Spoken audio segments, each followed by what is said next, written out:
Les procès en appel de Vital Kamerhe, directeur des cabinets du président de la République, est prévu le vendredi 24 juillet, annonce faite par son avocat mardi 14 juillet. Selon la législation congolaise, le droit pénal prévoit l'article garantissant la liberté des détenus après les jugements au premier degré. La personne lésée peut par la voie des recours convaincre pour annulation du jugement au second degré. Maître Joseph Moulante donne la lumière. Ça veut dire c'est soumettre le premier procès qui était examiné au second degré pour permettre au juge du second degré que la loi exprime trop expérimenté pour revérifier ou rejuger autrement si l'expression peut passer.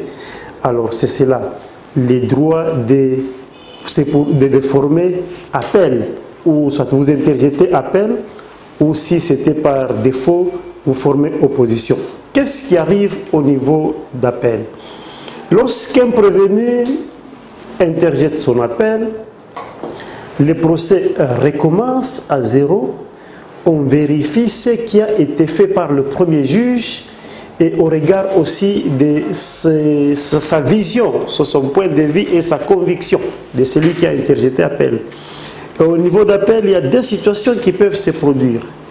Soit le juge confirme l'acte du premier juge, c'est-à-dire la juridiction d'appel. Quand le verdict du jugement tourne à l'avantage du prévenu, toutes ces peines sont levées. Lorsque le verdict au second degré est favorable au prévenu, favorable c'est deux sens.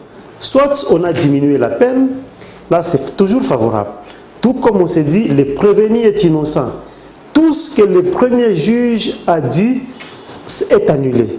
Donc, on anéantit la décision du premier juge et le prévenu redevient libre, il recouvre tous ses droits.